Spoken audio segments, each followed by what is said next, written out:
Sodom and Gomorrah cities in southern Africa destroyed. Welcome back. We're continuing the story of the destruction of Sodom and Gomorrah and the cities in southern Africa being destroyed. The crowd kept arguing with Lot. Finally, they rushed toward the door to break it down. But the two angels in the house reached out and pulled Lot safely inside. Then they struck blind everyone in the crowd, and none of them could even find the door. Today we'd say this was tear gas or some kind of smoke that takes away vision, or they literally blinded the men at the door.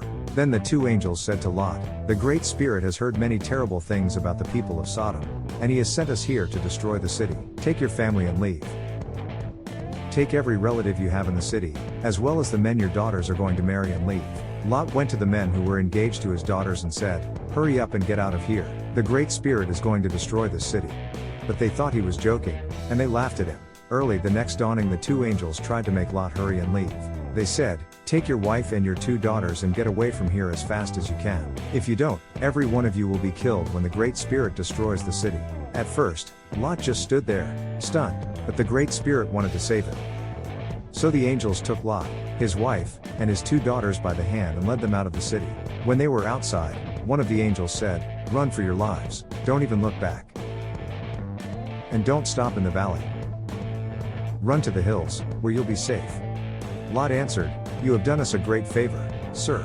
You have saved our lives, but please don't make us go to the hills. That's too far away. The city will be destroyed before we can get there, and we will be killed when it happens. There's a town near here. It's only a small place, but my family and I will be safe if you let us go there." "All right, go there," the angel answered. "I won't destroy that town.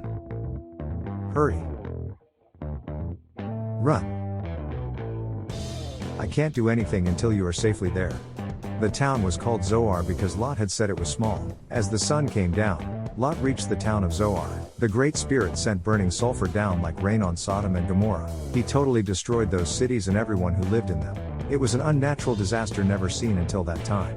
Everyone was destroyed, as well as their land and the trees and grass that grew there. According to Africa is the Land of Shem book series, and the Ubuntu Research and Study Bible, we believe Sodom is in the vicinity of the Polokwane area in South Africa, just south of the Zimbabwe border. On the way, Lot's wife looked back and the Great Spirit turned her into a block of salt. In American black communities, the phrase, "she was salty," is popular for those who have events that do not go their way. It's because they cry and have tears of salty flavor run down their face, and they got the same result as Lot's wife. Remember, Abram prayed for Sodom and Gomorrah before this debacle. That same morning Abram got up and went to the place where he had stood and spoken with the Great Spirit. He looked down toward Sodom and Gomorrah and saw smoke rising from all over the land. It was like a blazing furnace. When the great Creator destroyed the cities of the valley where Lot lived, he remembered his promise to Abram and preserved Lot from the terrible destruction. Lot was afraid to stay on in Zoar, thinking it would burn next. So he took his two daughters and moved to a cave in the hill country. We're still in the continent of Shem, Africa. There is a strange twist to the story of Lot, Abram's nephew. His daughters presumed the world had been demolished much like it was during the flood. They believed they were the only survivors. In order to preserve life, they made their father drunk and they lay with him. That's how Lot's two daughters had children.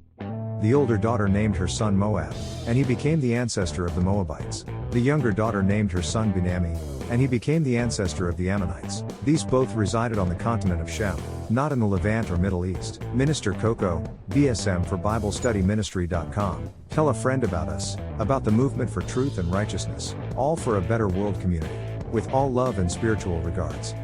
Stay tuned. Coming up next, Isaac and Ishmael, Sarah and Hagar, unprofitable lives we've inherited.